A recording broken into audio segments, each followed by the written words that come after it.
नमस्कार, मैं हूँ डॉक्टर ओम बाबू और आप देख रहे हैं मेरा चैनल डॉक्टर फिजियोथेरेपी वाला। और आज मैं बात करने जा रहा हूँ बहुत ही कॉमन प्रॉब्लम फ्रोजन शोल्डर के बारे में। तो चलिए जानते हैं फ्रोजन शोल्डर किसे कहेंगे। तो फ्रोजन शोल्डर एक ऐसी कंडीशन होती है जिसमें क्या होता है, मतलब जिस बंदे को हुआ होता है ये फ्रोजन शोल्डर, उसको हाथ उठाने में परेशानी होगी, मूव करने में परेशानी होगी।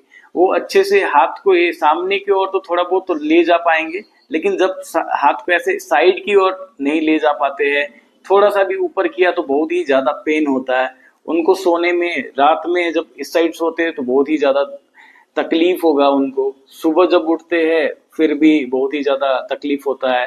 जिस हाथ में हुआ है फ्रोजन शोल्डर, उस हाथ से वो ज्यादा काम नहीं कर सकते क्योंकि हाथ ही नहीं मूव करेगा। वो आगे पीछे किसी भी डायरेक्शन में आप मूव करेंगे तो बहुत ही ज्यादा दर्द होता है ऐसे पेशेंट को।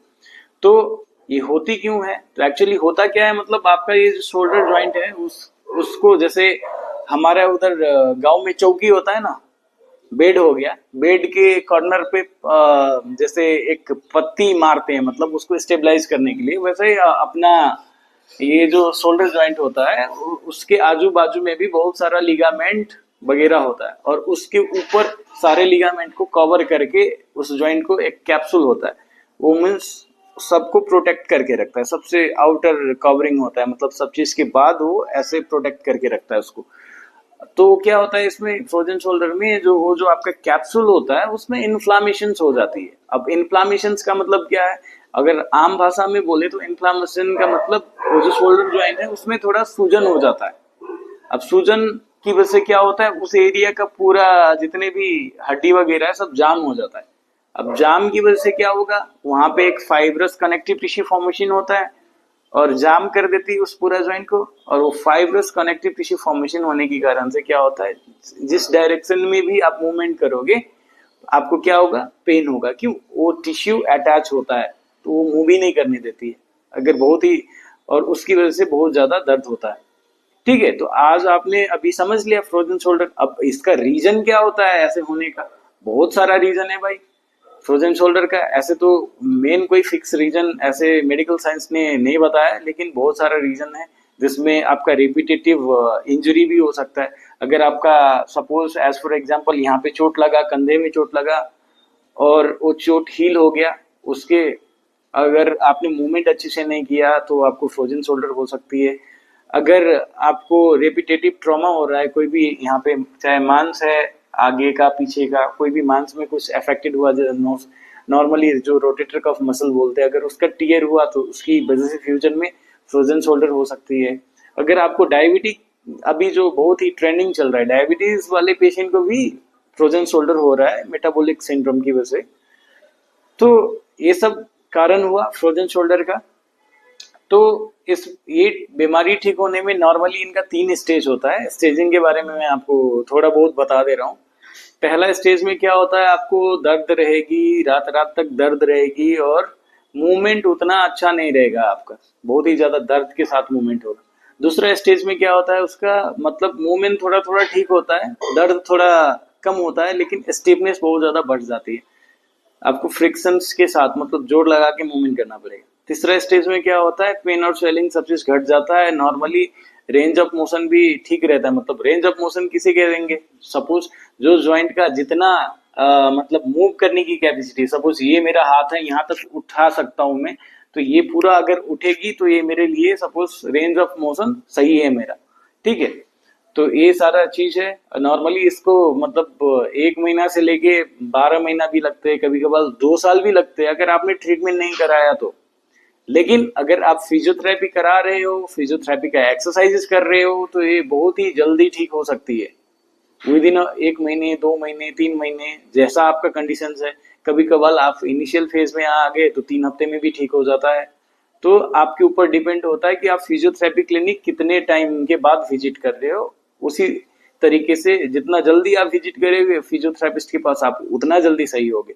तो अब हम जानेंगे कि फ्रोजन शोल्डर अगर हो गया है तो घर पे ही कौन कौन सा ऐसा एक्सरसाइज है जो सेफली हम कर सकते हैं।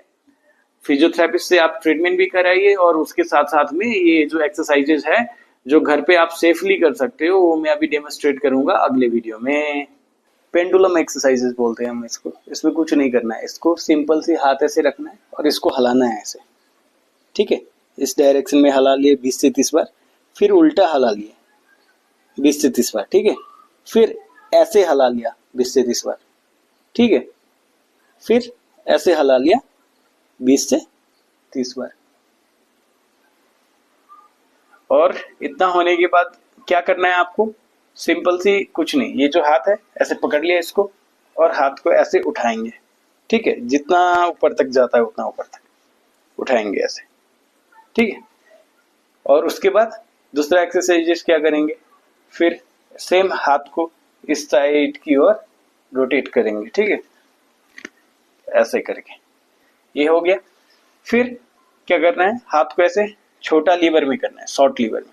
फिर ऐसे करके जितना होता है उतना ही, स्टार्टिंग में ऐसे उठाया, फिर नीचे आया, फिर 10 बार ऐसे सीधा की ओर, फिर 10 बार इस साइड की ओर, और फिर 10 बार इस साइड की ओर किया, ये एक्सरसाइजेस। फिर इसको 10 बार पीछे की ओर कर लिया, ठीक है।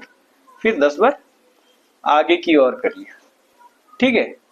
उसके साथ साथ में क्या करनी है? ये हाथ को ऐसे रखनी है और फिर इस साइड की ओर खोलनी है, अंदर की ओर आनी है, फिर जानी है, आनी है, जानी है। सेम दोनों साइड, कोई भी एक्सरसाइज है दोनों साइड करेंगे, ठीक है। और इसके साथ साथ हम क्या करेंगे? वो एक्सरसाइज, अब जो एक्सरसाइज है वो टॉवल के साथ करनी है। टॉवल को क्या करनी है? ऐसे करके पीछे कर लिया, ठीक है, इस डायरेक्शन में। एक ऐसे पकड़ लिया, ऊपर गया, फिर नीचे आया, ऐसे ऊपर गया, फिर नीचे आया, खींचनी है और नीचे आनी। ये 10 से 15 बार करनी है, ठीक है। दोनों हाथे के लिए करेंगे। उसके साथ साथ फ्रोजन शोल्डर जिनको भी है ना, उनका ये जो हिस्सा होता है ना, इसमें थोड़ा पेन रहता है। तो टॉवेल को क्या करना है? ऐसे पकड़ लिया और खींचा और गर्दन को भी सीधा किया, ठीक है। सेम टॉवेल को आगे की ओर खींचना है, गर्दन को सीधे करके फोल्ड करना है। फिर से ये 4 से 5 बार करेंगे, 5 सेकंड के लिए होल्ड करेंगे, ठीक है। इतना होने के बाद अब आपको क्या करनी है? ये जो आपका जितने भी शोल्डर एरिया का जो मसल्स है ना, उसको ऐसे ऐसे दबानी है, ठीक है। अच्छे से दबाना है, ठीक है, पूरा 2 मिनट इस साइड, 2 मिनट इस साइड। और यहाँ से फ्रोजन शोल्डर में पेन यहाँ तक आता है मोस्टली, इस रीजन तक, ठीक है। यहाँ तक दबाते रहनी है, ऐसे करके दबाते हुए आना है। तो अच्छे से दबाना है 2-2 मिनट, इस साइड भी और इस साइड भी, ठीक है। ये अच्छे से दबा लिया आपने। अब इतना दबाने के बाद फिर क्या करना है? ये जो गर्दन के आगे वाला मांस है उसको भी दबाना है, ऐसे करके अच्छे से दबाया, इस साइड भी दबाया, इस साइड भी दबाया, इस साइड भी दबाया, ठीक है। उतना करना है। अब आपको क्या करनी है? सिंपल सी एक्सरसाइजेस करनी है। इसमें क्या करना पड़ेगा? आप बैठ जाइए, चाहे खड़े होके भी कर सकते हैं। तो मैं बैठ के आपको डेमोन्स्ट्रेट कर रहा हूँ। हाथ को ऐसे कर लेनी है इस साइड में, और ऐसे करके इसको ऊपर की ओर उठाना है, फिर ऐसे करके नीचे की ओर आए, फिर ऐसे करके ऊपर की ओर जाना है। एक तो ये हो गया। दूसरा चीज आपको क्या करनी है? हाथ में सपोज गमछा ले लिए, चाहे कुछ भी ले लिए, क्या करनी है? इस डायरेक्शन में वॉल हो चाहे गेट हो, किसी भी चीज को ऐसे करके पेंट करना है। जैसे पेंटिंग मूवमेंट होता है ना, इस साइड से उस साइड, वो करनी है। और दूसरा चीज, सेम चीज को ऐसे पकड़ के फिर ऐसे ऊपर की ओर गए, फिर नीचे की ओर गए, फिर ऊपर की ओर गए, फिर नीचे की ओर गए। आपको मैं बैठ के दिखा रहा हूँ सो डैट ये इजी होगा करने के लिए भी। खड़े होके भी कर सकते हो, ठीक है। ये हो गया। तो आपको ये सब एक्सरसाइजेस करनी है जब अगर आपको फ्रोजन शोल्डर। तो ये सारी एक्सरसाइजेस थी फ्रोजन शोल्डर के लिए। स्टार्टिंग में अपने लोगों ने थोड़ा बहुत रेंज ऑफ मोशन और वार्मिंग अप एक्सरसाइजेस के साथ स्टार्ट किया था, और उसके साथ साथ थोड़ा बहुत प्रोग्रेस करते गए, और यही सब था। आप घर पे ये सारे एक्सरसाइज बहुत सेफली कर सकते हो। और एक्सरसाइज करने के बाद आप हॉट पैक जरूर लगाना, एक्सरसाइज करने से पहले भी लगाना और बाद में भी लगाना, ठीक है। दिन में 2 से 3 बार आप ये एक्सरसाइज करिए घर पे, और 2-3 बार आप हॉट पैक भी लगाइए। और जिस हाथ में फ्रोजन शोल्डर हुआ है, सपोज लेफ्ट साइड चाहे राइट साइड, तो उस साइड सोना नहीं है आपको, ठीक है।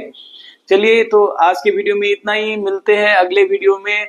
मेरे चैनल को सब्सक्राइब कर लीजिएगा और अगर फेसबुक से ये वीडियो